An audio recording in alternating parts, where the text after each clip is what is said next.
Syarah Mi'atu Amil. So main kitab ni ialah Mi'ah Amil. Yang 100 ni main. Ni yang 100 ni Mi'ah ni, yang bawah ni color lain. Ini yang main, Mi'atu Amil. Ini yang Abdul Qahir Jarjani punya. Ni Abdul Qahir Jarjani. Adapun syarah ni, yang ni, ini oleh Abdul Rahman Jami. Abdul Rahman bin Syamsuddin. Tak tulis.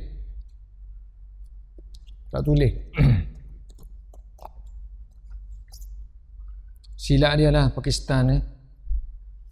Duk main bom-bom ni tak ingat. Tulis. Betul lah. Abdul Rahman bin Syamsuddin Al-Jami. Jami. Ini syarah dia. Mana kitab kita ni yang kalau kita buka, kalau yang warna merah, yang itu yang bawah. Mi'atu Amil oleh Jurjani, Abdul Qahir Jurjani. Warna merah. Warna merah kita panggil matan. Ini matan. Ini syarah. Yang ini yang Abdul Qahir punya. Warna merah merah. Yang warna hitam tu, itu yang syarah yang ini oleh Abdul Rahman bin Syamsuddin Al-Jami. Sebelum tu kita buat pengenalan sikit tentang Abdul Qahir secara ringkas. Abdul Qahir Jurjani tadi saya dah terangkan sikit-sikit kan. So nama penuh dia inilah Abdul Qahir Jurjani. Ini yang Mi'ah Amil, imam yang besar ni. 100 amil, maknanya 100 ejen. Amil tu nya ejen pengubah kalimah bahasa Arab. Ejen yang mengubah kalimah bahasa Arab. Kalimah bahasa Arab kan dia berubah bagi atas, bagi bawah, cabuk tu tercabuk ni, cabuk huruf. Ini dilakukan oleh faktor yang besar. Dan faktor ni kita nama amil, ejen. Macam kita ada pengutik zakat kan, kita panggil amil. So kerja dia tu lah kutik-kutik. Yang ni yang kerja nahu dalam grammar yang buat kerja ni, amil buat kerja. So dia ni nama penuh tadi Abdul Qahir bin Abdul Rahman ni bin tak ada kan? Bin Abdul Rahman. Syarah dia Abdul Rahman. Ayah ni nama Abdul Rahman. Ni kita ngaji dalam ilmu hadis kan, jangan tukar dengan ni pula yang ayah tu Abdul Rahman, Abdul Qahir bin Abdul Rahman Jurjani. So dia ni mazhab imam dalam nahwu, imam dalam lughah, kalimah-kalimah bahasa Arab sini, dictionary lah kita kata. Imam dalam kalimah-kalimah bahasa Arab kita panggil lughawi.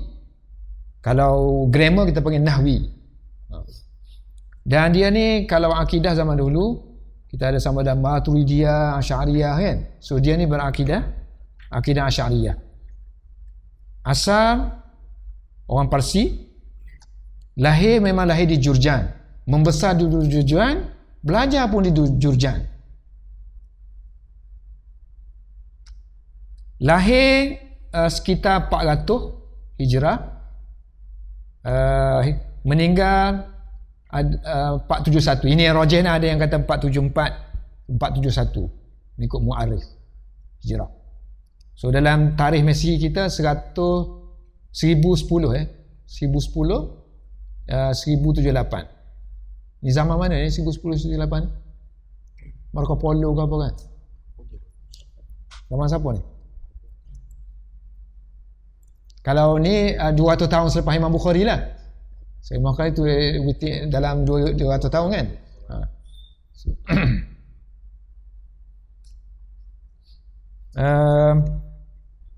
Hidup masa kecil ni hidup miskin. miskin, fakir. Sebab tu dia tak boleh mengaji jauh-jauh. So, mengaji dengan di setempat sahaja. Macam kita ni pun lah, kita miskin lah, tak ada jalan jauh-jauh. Mari supaya perdana je boleh hari.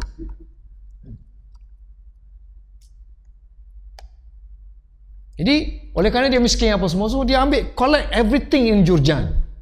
Segala ilmu, terutama sekali ilmu nahwu, ilmu pantang jumpa nahwu tanpa bersyarat. Pantang jumpa untuk guru nahwu tanpa pantang jumpa untuk guru saraf, tanpa pantang jumpa untuk guru bahasa Arab. Dia panggil adab, sastra, adabi. Mana pantang jumpa buku-buku macam kisah Nabi itu dia beli dulu. Dia beli dulu, kecil-kecil dia beli dulu. Baca kemudian, pantang. Saya ngepeng. Saya beli kisah Nabi sebelum saya belajar bahasa Arab lagi. Sehingga sekarang ni Allah takdirkan saya mengajar kisah Nabi.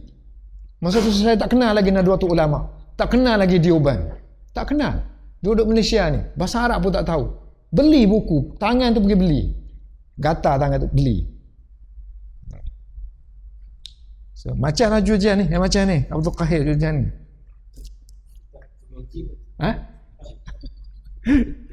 Bukan bohong tu, muka mubalarah. So guru dia ada dua utama. Memang dia berguru dengan ni lah. Oleh satu Abul Husain Muhammad bin Abdul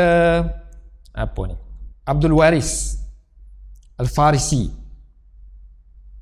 Abul Husain Muhammad, Abu Husain Muhammad bin Abdul Waris Farisi. Orang Parsi lah, tapi tinggal di Jurjan.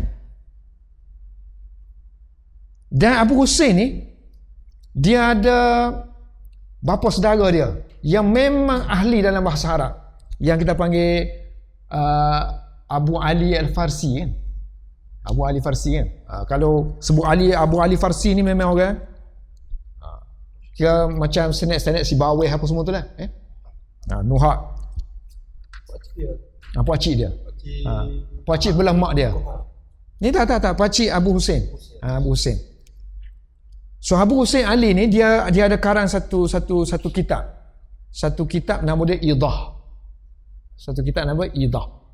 Kitab Al-Idah. Siapa kali ni? Abu Ali Farsi. Al-Idah.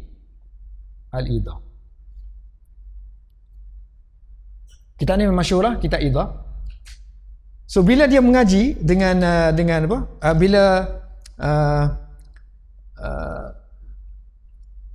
So kitab milik pak saudara dia ni, dia pergi ajar Abdul Qahir Jurjani. Macam kita ajak i'rab Al-Quran lah.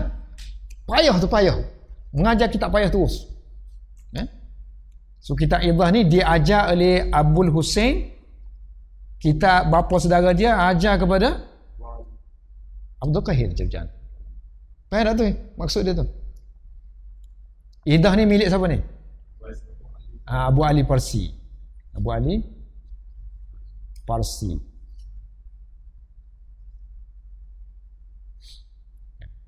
Dia ada anak saudara kan? Siapa anak saudara dia? Guru kepada Abdul Qahir Jurjani. So anak saudara dia ni ambil kitab pak saudara dia ni, pergi aja Abdul Qahir Jurjani. Jadi bila dia ajar peringkat awal tu, mestilah dia ni sentiasa ingat benda tu, sentiasa sayang lah. Macam saya kan, kita saya belajar di Uban kan, memang saya tak lepas lah. Macam itulah sumber ilmu saya macam ni. So dia kalau nak karang pun, nak buat kitab pun mesti saya tengok situ. Dia pun gitulah. Kalau dua orang dulu dia buat syarah kepada kitab tu kan.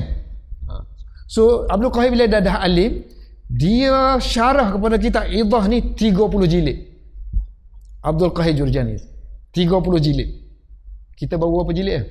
9 dah. Dia 30 jilid. Yang tu zaman dulu macam mana lembaran dia kan? 30 jilid.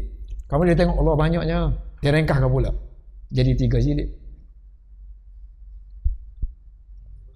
Dia 30, dia budak 3 jilid. Jadi mukhtasar. Dan satu lagi nama guru dia ialah Abul Hasan Ali bin Abdul Aziz. Ini guru dalam bidang adabi ya.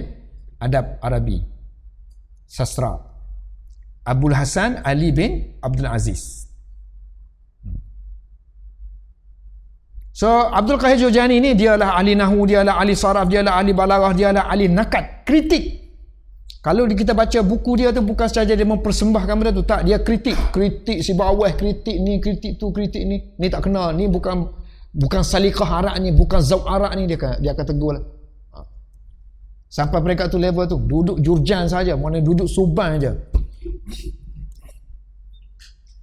Duduk suban aja kritik ni, kita kritik i'rab Quran tak kena buat gini. Ni ambil ni saling mana ni salah ni. Cara kita lah sikit-sikit kan. Dan dari segi nahwu dia bermazhab Basrah.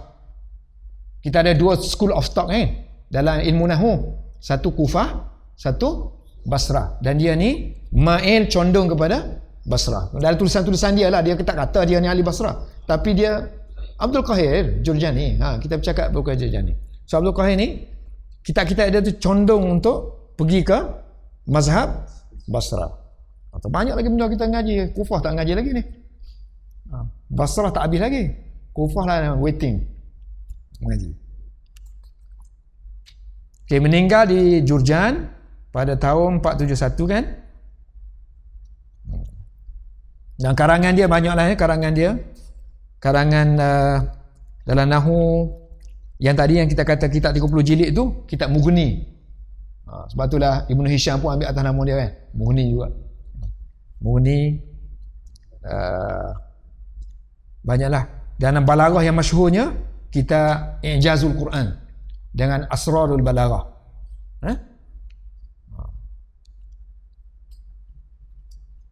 Dan dia ni macam yang saya sebut tadi, dia mempunyai pandangan yang tersendiri dalam I'jazul Quran yang saya terang tadi kan. Maknanya Quran harus dipahami dari sudut nahwu, sudut tarkib maknanya segi susunan, bukan mufradat, bukan vocabulary, tak, melalui nahwu, true nahwu. Nahwu tu akan dicampur dengan balaghah. Dan apa tu lagi, kehebatan dia ada, antara kehebatan dia menguasai banyak bahasa, bukan Arab sahaja. Bahasa Turki boleh, bahasa Farsi bahasa dia lah kan, bahasa Hindi dikatakan boleh. Jadi kadang-kadang dia baca syair Arab, dia kata ni ada pengaruh Hindia ni dia. Ni ambil daripada fahaman falsafah India ataupun syair India, mari masuk dalam syair Arab. So dia boleh cam kerana dia menguasai bahasa Hindi. Kita ngaji bahasa Arab pun malah seorang aja, bahasa je. Ulama kita dulu, sekarang ni boleh orang putih 2-3-4 bahasa kan.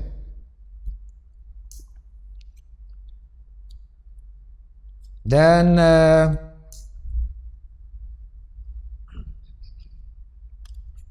saudara, kalau kita baca I'jazul Quran dia tu ataupun Asrarul Balaghah, boleh nampaklah dia punya genius dia tu. Penguasaan dia terhadap ilmu-ilmu alat yang kuat, ilmu mantik, ilmu falsafah kuat. So maknanya kalau kita nak baca buku dia ni, ini kena kuat lah ya. Lain kena kuat, nahwu, saraf, kemudian kena ada sikit mantik, sikit falsafah untuk faham buku dia lah, bukan untuk jadi ahli falsafah, bukan ahli mantik. Macam Ibnu Taimiyah juga kadang-kadang dia kritik mantik, falsafah, tapi dia juga menguasai benda tu. Macam mana orang dikatakan boleh kritik sesuatu kalau kita tidak mahir benda tu? Genius, seorang genius maknanya banyak ilmu-ilmu baru yang dia keluarkan, penemuan-penemuan baru macam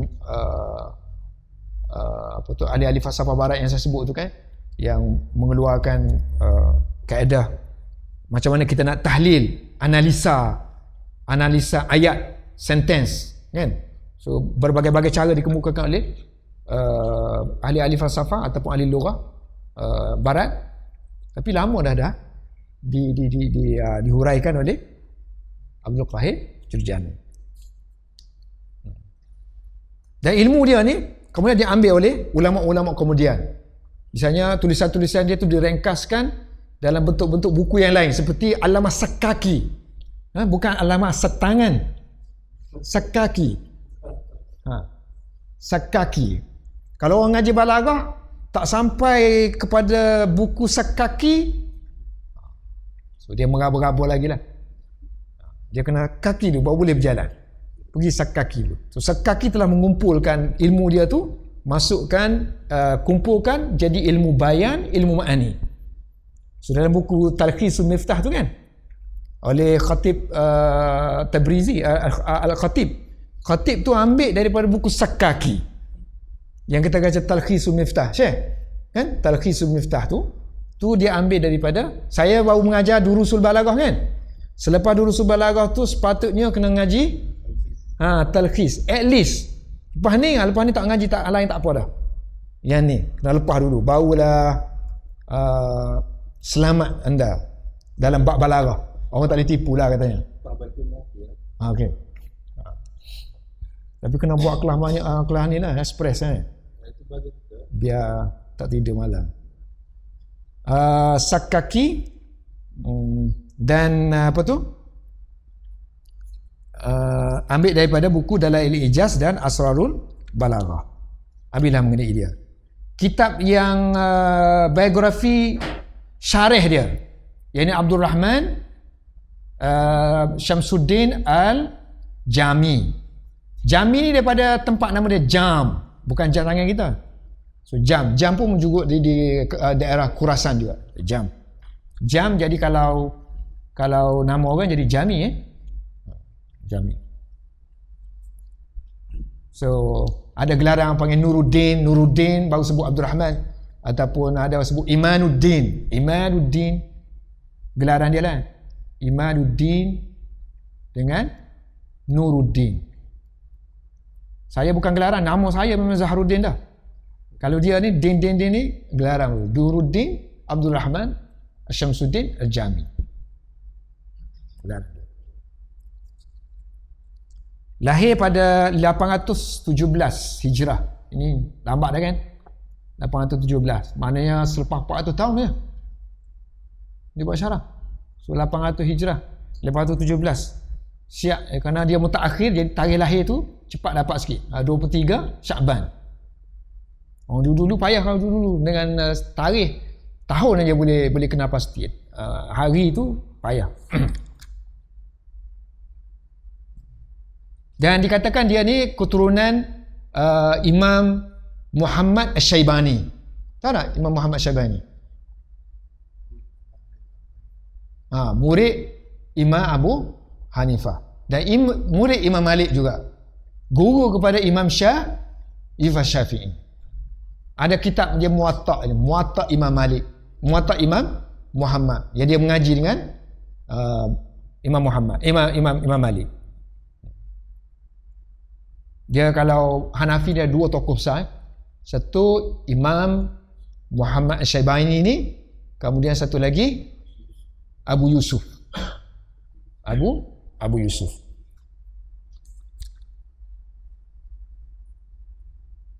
Tak banyaklah cerita mengenai dia. Meninggal 898. Umur 81 tahun kan? Ya. 81 tahun. Meninggal di Herat. Herat ni pun Khurasan juga Tak di Khurasan, kubur dia pun ada di Khurasan. So guru dia pun hebat-hebat guru dia. Macam Nahumir yang saya mengaji tu kan, Nahumir mau macam Al-Jurumiyah tu, itu guru dia. Mir Syarif Al-Jurjani. Muhammad Sayyid Syarif Jurjani, Mir. Sebab kita panggil Syaraf Mir. Nahumir, nama dia Mir. Itu sebuah ringkas mengenai dia kan. Kemudian barulah kita masuk tentang Amin. Tadi saya dah beri ringkasan. Tadi saya kata Amin ni ialah faktor yang apa tu? Yang mengubah kalimah. Maknanya yang membentuk nahwu kita ni, membentuk tarkib susunan ayat tu ialah Amin. Kalau kita kenal ni, maknanya kita macam seolah-olah macam dah faham dah bahasa Arab tu apa. So kalau kita struktur bahasa Arab, inilah dia 100. Ingat 100 ni beres lah. Tak payah mari kelas. Mari lepas tak payah mari. Kan? Amin. So ada 100. Ada 100. 100. Dan 100 ni dia bagi kepada dua kan?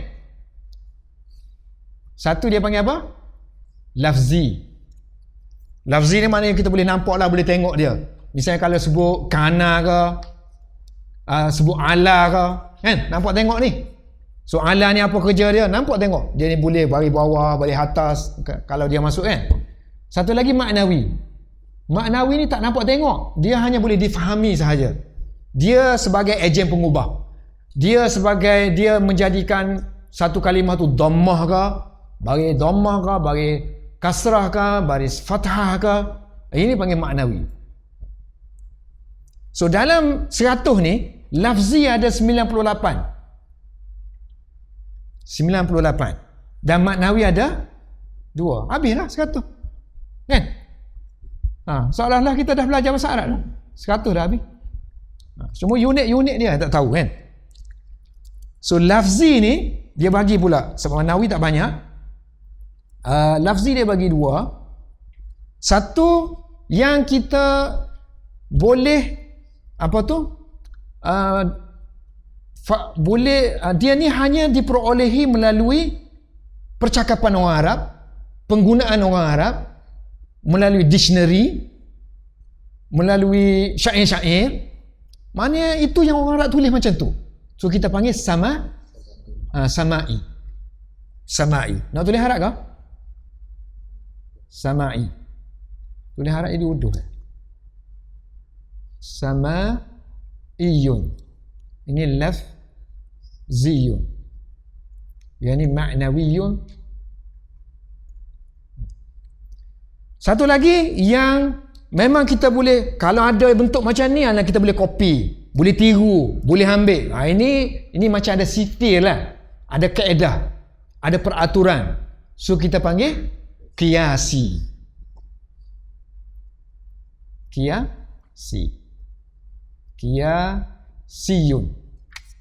Qiyasiyun. Dan sama'i ni ada 91. 91 ada baki lagi berapa? 7. Sini kias ada 7. Kias ada 7. So oleh kerana sama'i ni dia tak boleh kias. So kita tak perlulah kita atur dia dengan detail kan. Macam mana nak kata? Okey, kiasi dulu yang kita ambil yang sikit ni ada 7. Kiasi ada 7.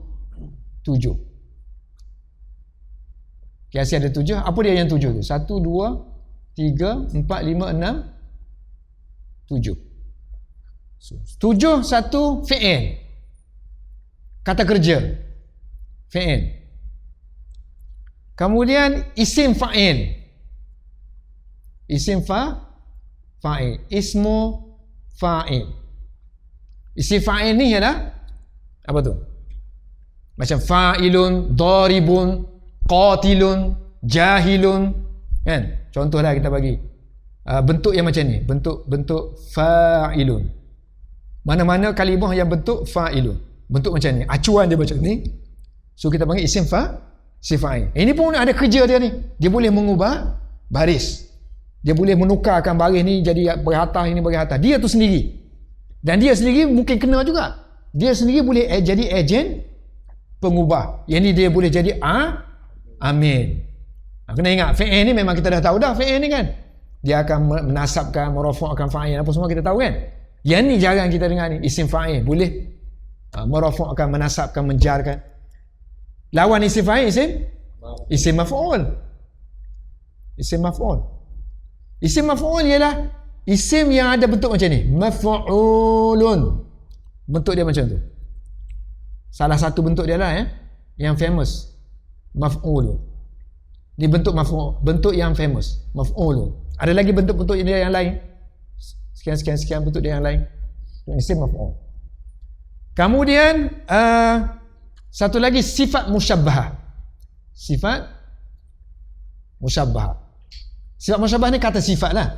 So kata sifat ni dia ada acuan-acuan dia sendiri lah. Ada bentuk-bentuk dia. Banyak bentuk dia sangat. Mana dia tak ada standard. Tak ada standard. So kita panggil dia sifat musyabbah. Ini saya ringkas, nanti kita masuk ke kitab ni dia akan terang sifat musyabbah tu apa benda. Kemudian masdar. Masdar juga boleh berfungsi merafakkan, menjadikan baris ni gini, baris atas, baris bawah, baris hadapan. Masdar tu sendiri. Apa itu masdar? Kata nama abstrak. Macam penerbitan, penulisan, apa tu lagi? Kemalasan, lagi ketiduran, kan? Ketidaktahuan, kemerenungan. Bubuhlah abstrak. Infinitive noun. Masdar. Satu lagi idhafah ataupun kita panggil mudhaf. So mudhaf tu sendiri ataupun idhafah dalam bahasa Inggeris kita panggil possessive case. Maknanya yang bahasa Inggeris yang ada of tu. Misalnya the book of the Zaid. Ada of saja, asal ada of saja bahasa Inggeris ataupun apostrophe s. Zaid's book. My father. Possessive tu. Milik. So juga yang mudhaf tu. Nanti kita akan belajar. Idhafah tu sendiri boleh mengubah baris. Mana dia boleh jadi baris bawah. Mudhaf. Dan satu lagi dia panggil isim tam.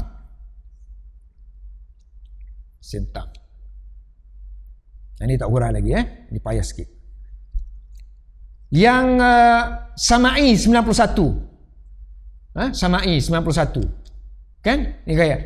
Sini dah 7 dah 91. Okay, saya sebut 91 ni ada 12 bentuk, 12 jenis. Bila habis 12 jenis ni, ada habis dah 100. Maknanya yang ni ada 7, yang ada ni 9, 7 kita dah sebut kan? Ni maknawi ni tak sebut ni. Maknawi ada 2 Ada 2. Satu, amil pada mubtada dan khabar. Mana subject and predicate we say in English kan? Dalam bahasa Inggeris kita ada subject, predicate. Tapi dalam bahasa Arab, subject tu sendiri dia akan berubah baris. Predicate sendiri akan berubah baris. So mesti ada faktor yang menjadikan dia berubah baris. Itu dipanggil amil maknawi. Tak ada benda, tak boleh nampak. Tak boleh nampak dia jadi berubah tu. Kan? So kita panggil amil tu amil maknawi yang pada mubtada dan khabar. Kan mubtada kita tiba-tiba kita Zaidun qa'imun. Kita baca bagi apa tu? Semua. Bagi hadapan kan? Kita panggil rafa' kan? Siapa merafa'kan dia? Tak ada kan? Itu maknawi ya. Mufaham je. Akal, secara aklinya. Secara akli. Dia kata itu ibtidak. Bila maknawi itu maknanya permulaan. Bila kita mulakan, itu merafa'kan. Bila kita mula aja sesuatu, itu rafa'. Permulaan itu maknawi. So satu lagi ialah amil pada fi'il mudhari'. So mudhari' tiba-tiba kita baca yadribu. Ni siapa dia buat dia mana yadribu tiba-tiba ni? Menjadikan dhammah ni, rafa' ni, siapa? Tak ada apa-apa kan? Tak ada itulah yang merafa'kan dia. Tak ada amil.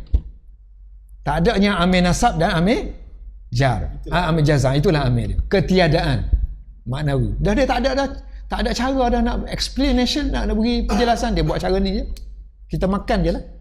So kalau kita jadi Abdul Qahir Jorjani, kita akan kata I tak setuju lah. Apa maknawi ni, mesti dari something lah yang merafakkan dia ni kan. Okay, yang akhir sekali lepas tu kita berhentilah yang yang mi'atu amil. Ini saya bagi gambaran apa yang kita nak belajar sebenarnya. Kita akan sentuh benda-benda ni semua kan. Yang 91 ni Sama'i Sama'i yang 91 ni ada 13. Ada 13. Tak muak je. Muak 13. 91. Muak tak? Perlu buat gini kan, buat satu-satu gitu ya? Bawah kan, list sajalah. So satu huruf jar. Huruf jar. Ini yang awal-awal sekali kan, awal-awal tajuk kita tu kan, an-naul awal apa semua tu kan. Itu huruf jar. Yang kedua, huruf jar ni makna preposition lah in English. Huruf nasab, huruf yang menasabkan, huruf nasab, menasabkan isim, huruf menasabkan isim dan merafa'kan khabar. Apa tu? Macam inna, menasabkan isim. Inna kan tak? Inna Zaidan kita kata kan? Inna Zaidan, anna Zaidan. Nombor 3. Huruf ma yang berfungsi ma dan juga la. Huruf ma, huruf la berfungsi sebagai apa? Seperti laisa.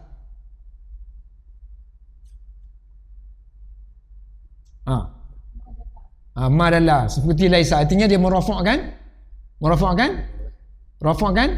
isim, menasabkan khabar. So dia seperti laisa, seperti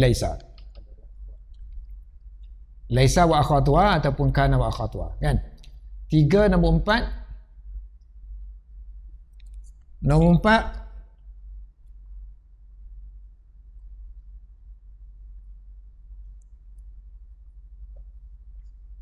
apa ni? Huruf nasab fi'il, huruf nasab isim mufrad. Huruf yang menasabkan fi'il mudhari', huruf nasab fi'il mudhari'. Contohnya kita kata yadribu, memukul kan. So kadang-kadang yadribu ni akan jadi yadriba, menasabkan. Contohnya ada lan. Lan. So lan ini termasuk huruf yang menasabkan fi'il mudhari'. Nombor 5, huruf-huruf yang menjazamkan, yang membaris matikan, huruf yang menjazamkan fi'il mudhari'. Huruf yang menjazamkan artinya yang mematikan fi'il mudhari'. Contohnya kita ada yadribu, nanti dia akan ada yadrib saja kan. Yadrib, baris mati sini. So ada kalimah-kalimah yang amil yang mematikan dia, iaitu lam contohnya. Dan ada lagi lah, banyak lam dan sebagainya. Nombor 4, nombor 5, nombor 6. Separuh dah ni 6.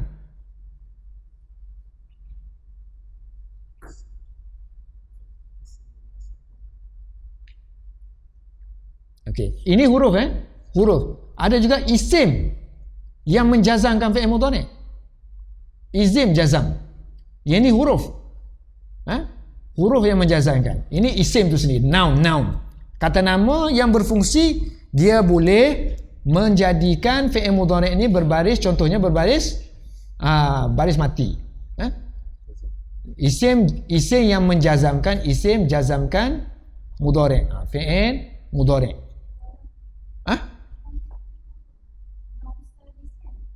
Tak, ni tak ikut nauk ni. Tak ikut nauk. Bukan nauk. Nauk tu dia dah campur lah.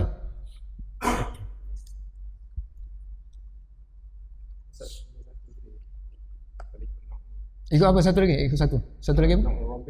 Rabi' apa dia? Hurufnya? Huruf yang menasabkan isim. Contohnya?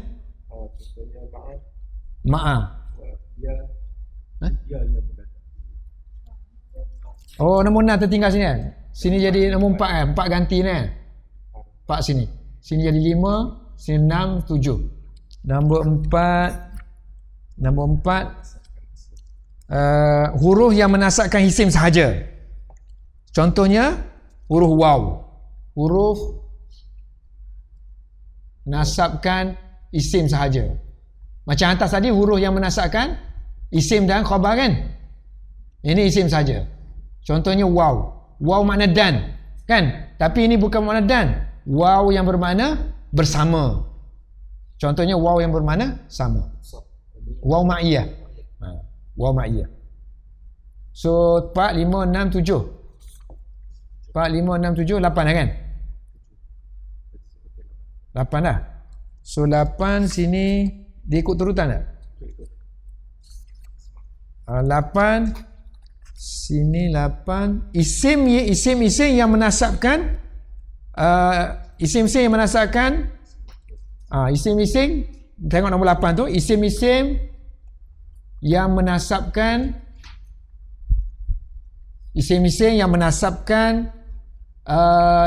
isim ataupun kata nama yang nakirah. Nakirah. Contohnya nombor dalam bahasa Arab ahada asyara, selepas nombor kaukaban. Kaukaban kita baca bagi atas.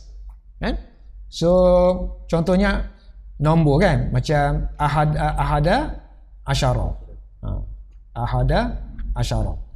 Nombor 11. So nombor 11, lepas nombor 11 tu misalnya botol, 11 botol. So botol ni akan kena baris atas. So kita panggil isim yang menasabkan isim nakirah. Nombor 9. Apa?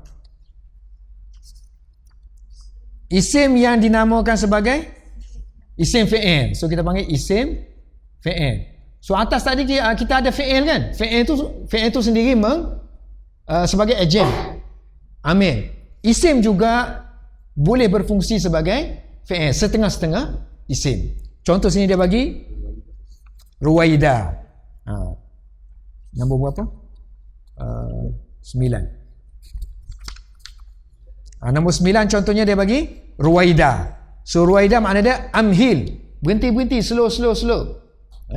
Dia kata Ruwaida saja.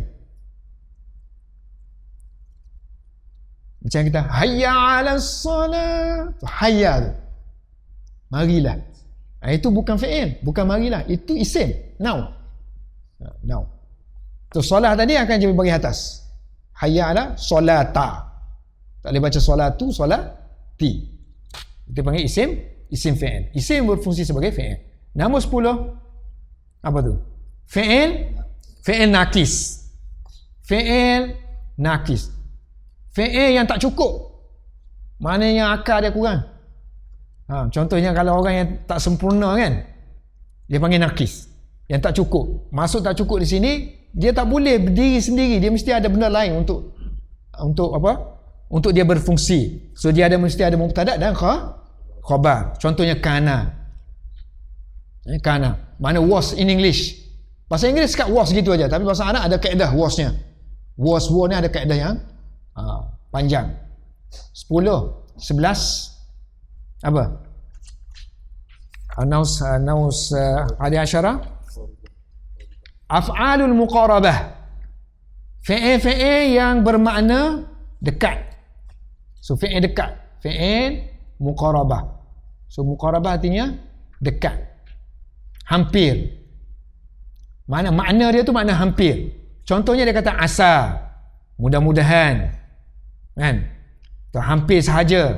Lagi apa lagi maksud dia? Asa lagi apa lagi? Asa saja ada.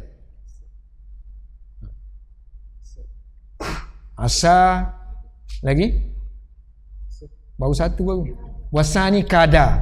Ni yang saya selalu sebut kada di Kelantan tu kan.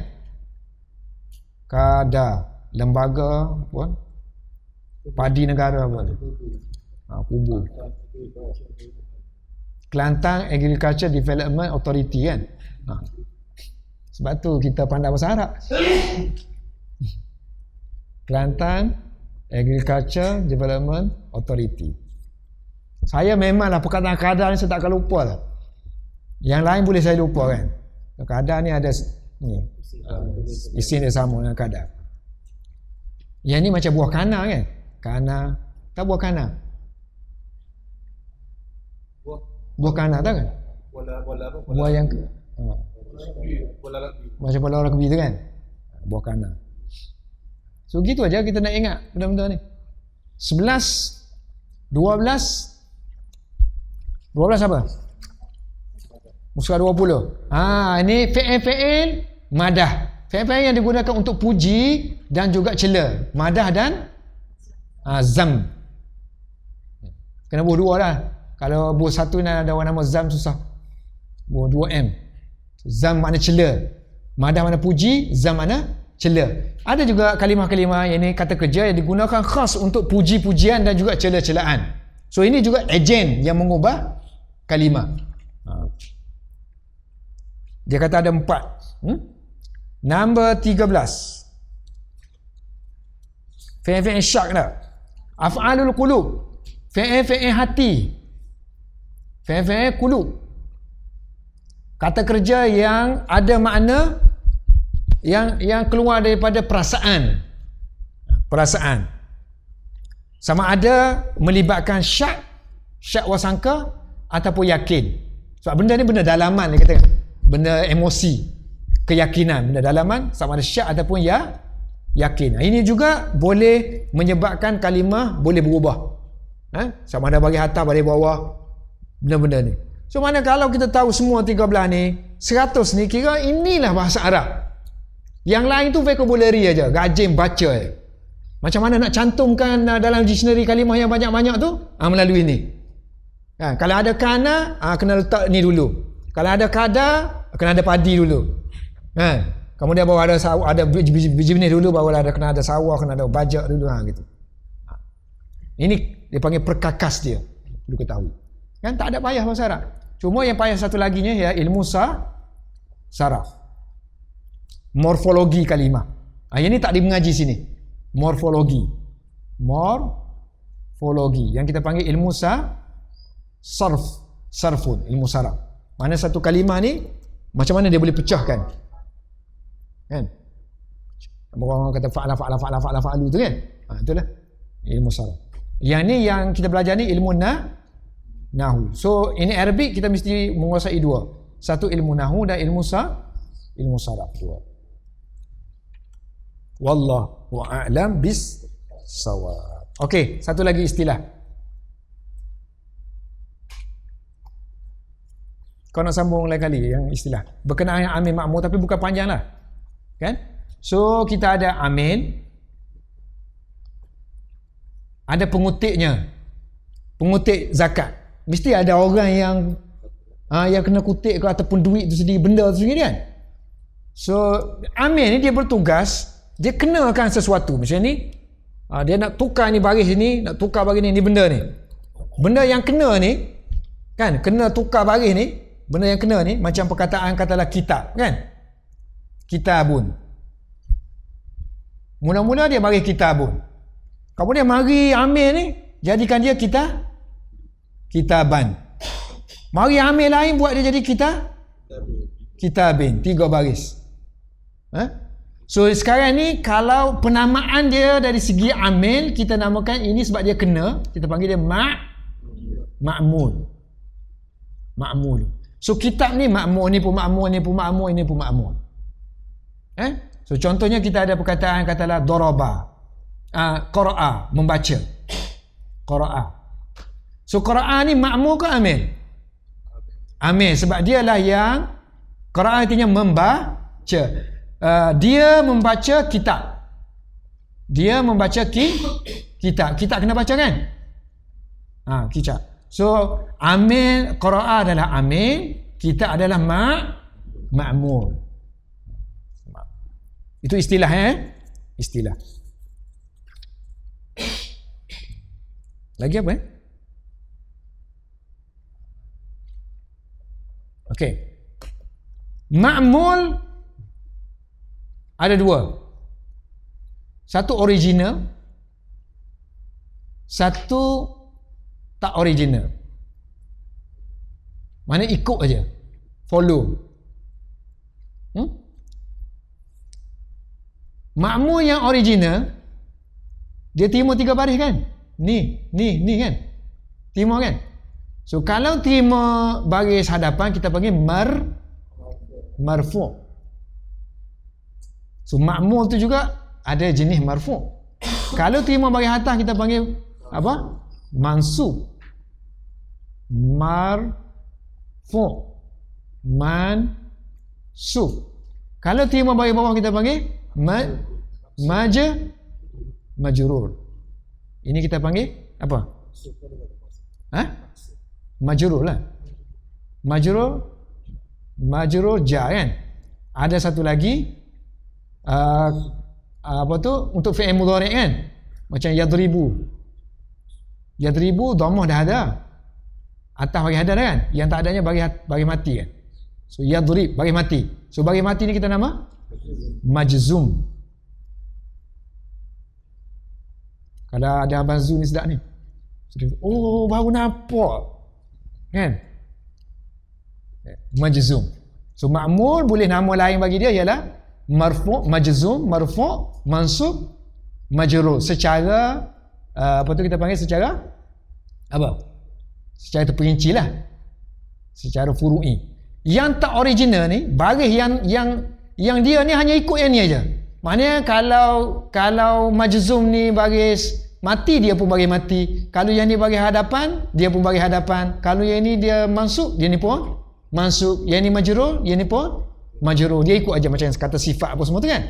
So ini ada beberapa, iaitu takkid ataupun taukid, taukid, lagi apa lagi? Badal, lagi ataf apa ni? Ataf apa? Ataf bayan. Ataf bayan ni nama orang juga nama orang juga, tapi kita tak boleh kata dia kata sifat, dia ataf bayan. Macam kita kata tadi kita kata Abdul Qahir wahwa al-imamu asy-syaikhu al-imamu, syekh kemudian imam. So imam tu nak kata apa? Nak kata sifat, dia bukan kata sifat kan? Kita panggil ataf bayan, keterangan. Nak kata badal, so dia bukan nama orang, bukan dia dia bukan lebih tinggi daripada ni syekh. Kita panggil ataf bayan. Dia ngikut juga tapi dia menerang saja, menjelaskan lagi. Syekh tu umum sangat, sebut imam tinggi sikit. Imam. Jadi itu panggil ataf bayan. Satu lagi ataf dengan apa? Dengan huruf. Kita pakai huruf waw kan? Huruf waw, lagi huruf summa, lagi huruf fa kan? Lagi huruf bal, lagi huruf imma, lagi huruf apa lagi huruf ataf? Lakin.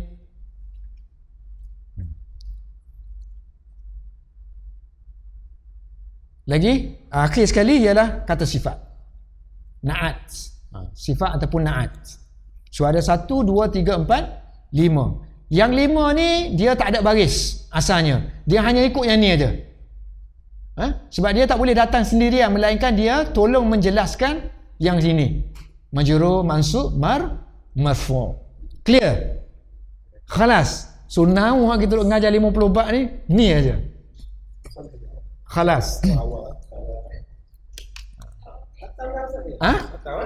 Mana? Kata.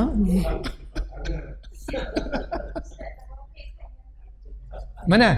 Sifat ni tabi' lah. Ini semua ni tawabi' lah. Semua ni tawabi'. Semua ni nama gelaran dia semua ni tawabi'. Tawabi'.